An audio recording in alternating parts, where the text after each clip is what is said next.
قربان جاؤں اپنے مالک پہ کہ انہوں نے ہمیں اپنی زندگی کے اندر ہی ہماری بخشش کا کیسا سامان بنا دیا، ہمیں کیسی کیسی چیزیں سکھا دی کہ ہمیں پتہ بھی نہیں چلنا کہ جب ہم قیامت والے دن اپنے نامہ اعمال کو دیکھیں گے کہ اتنی بڑی بڑی نیکیاں یہ کہاں سے آ گئیں، تو پتہ چلے گا کبھی یہ ماں کو پانی پلایا تھا یہ اس وجہ سے ہو گئی، کبھی محبت کی نظر سے دیکھا تھا اس وجہ سے ہو گئی، کبھی کہا تھا کہ ماں جی آئیں میں آپ کے پاؤں دبا دیتا ہوں، کبھی ماں کے پیشانی کو چوما تھا، کبھی ماں کے قدموں کو چوما تھا، کبھی ماں کی ہاتھ کو چوما تھا، تو یہ اس کی نیکیاں اتنی بڑی کر کے ہمیں مل گئی اور یہ ہماری بخشش کا سبب ہو گئی۔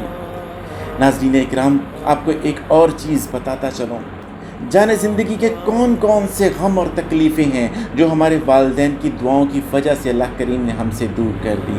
جو یہ والدین ایک ایسی ہستی ہوتی ہیں جو ہر وقت دعا کرتی ہیں، جن کے دل سے دعائیں نکلتی ہیں، جن کے دل سے دعائیں نکلتی ہیں تو عرش تک بغیر کسی پردے کے پہنچ جاتی ہیں، تو ان سے دعائیں لیں۔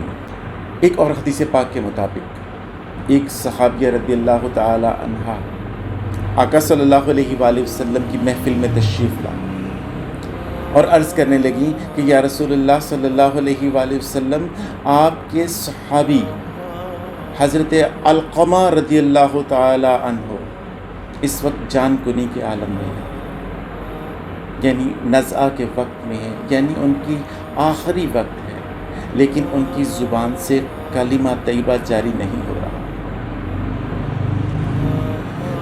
صحابی رسول صلی اللہ علیہ وآلہ وسلم ہے لیکن کلمہ جاری نہیں ہو رہا۔ آقا صلی اللہ علیہ وآلہ وسلم نے دریافت کیا کہ کیا ان کے والدین زندہ ہیں؟ وہ عرض کرنے لگی کہ ہاں یا رسول اللہ صلی اللہ علیہ وآلہ وسلم، ان کی والدہ زندہ ہیں۔ تو آپ صلی اللہ علیہ وسلم نے فرمایا کہ کیا وہ راضی ہیں؟ تو وہ عرض کرنے لگی نہیں، وہ ناراض ہیں۔ آقا صلی اللہ علیہ وآلہ وسلم نے پیغام بھیجا کہ علقمہ رضی اللہ تعالیٰ عنہ کی والدہ ماجدہ کو پیغام بھیجا جائے کہ کیا میں ان کے پاس تشریف لاؤں یا وہ میرے پاس آتی۔ تو چند لمحوں میں علقمہ رضی اللہ تعالیٰ عنہ کی والدہ ماجدہ تشریف لے آئیں۔ آقا صلی اللہ علیہ وآلہ وسلم نے یہ نہیں بتایا کہ وہ آخری وقت میں ہیں، نزعہ کے وقت میں ہیں۔ آپ صلی اللہ علیہ وآلہ وسلم نے فرمایا کہ علقمہ کو معاف کر دو۔ وہ عرض کرنے لگی کہ یا رسول اللہ صلی اللہ علیہ وآلہ وسلم، میرا بچہ بہت نیک ہے، تہجد گزار ہے، نمازیں پڑھتا ہے، عبادت گزار ہے، لیکن وہ میرے ساتھ گستاخی سے پیش آتا ہے، میں نے اس کو معاف نہیں کرنا۔ ان کو نہیں پتا تھا کہ ان کے بیٹے کا آخری وقت ہے۔ آقا صلی اللہ علیہ وآلہ وسلم نے حکم دیا کہ اے بلال، لکڑیاں اکٹھی کرو، علقمہ کو جلا دو۔ ان کی والدہ تڑپ اٹھی کہ یا رسول اللہ صلی اللہ علیہ وآلہ وسلم، ایسا کیوں؟ آپ صلی اللہ علیہ وآلہ وسلم نے فرمایا کہ علقمہ کی جان کنی کا وقت ہے اور وہ بہت تکلیف میں ہے، اگر تم اس کو معاف کر دیتی ہو تو وہ ان کی تکلیف آسان ہو جائے گی، لیکن اگر تم معاف نہیں کرتی تو یہ بہتر ہے کہ ان کو لکڑیوں سے اکٹھی کر کے ان کو آگ لگا دی جائے اور ان کو جلا دیا جائے، یہ ان کا عذاب کم ہوگا اس عذاب سے جو کہ قیامت والے دن ہوگا۔ تو وہ فوراً تڑپ اٹھی اور عرض کرنے لگی کہ یا رسول اللہ صلی اللہ علیہ وسلم، میں نے ان کو معاف کیا، ماں تھی، معاف کر دیا۔ انہوں نے معاف کیا اور ساتھ ہی ان کی جان کنی کا وقت جو ہے اس میں ان کو کلمہ طیبہ یاد آ گیا اور انہوں نے پڑھا اور ان کا آخر انتقال ہو گیا۔ ناظرین اکرام، یہ میں نے بات جو کی یہ کسی عوام کی بات نہیں کی، میں نے یہ بات کی ہے آقا صلی اللہ علیہ وآلہ وسلم کے صحابہ کرام کی۔ تمام ولی غوث کتب ان کی قدموں کی خاک کے برابر بھی نہیں بنتے۔ وہ اگر والدہ کی ناراضگی کی وجہ سے اپنی زندگی کے آخری ایام میں، آخری وقت میں تکلیف میں آ سکتے ہیں، تو خدا را آپ سے ہاتھ جوڑ کر گزارش ہے کہ اپنے والدین پر محبت اور شفقت سے پیش آئیں۔ ایک اور حدیث پاک کا مفہوم ہے کہ تمہارے والدین تمہارے لیے جنت ہیں اور تمہارے والدین تمہارے لیے جہنم ہیں۔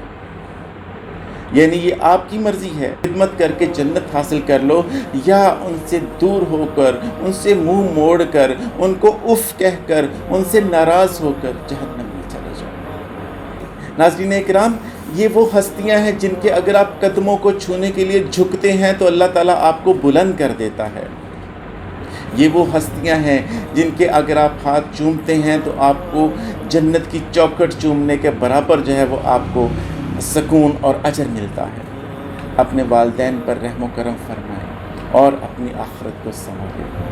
اللہ تعالیٰ سے دعا ہے کہ اللہ تعالیٰ ہمارے والدین کو ان 70,000 لوگوں میں شامل فرمائے جن کو اللہ تعالیٰ نے بغیر حساب کے جنت میں داخل فرمانا ہے۔ اللہ تعالیٰ آپ کو، آپ کے والدین کو اپنی رحمتوں کے سائے میں رکھے۔ اپنا خیال رکھیے گا۔ اللہ حافظ۔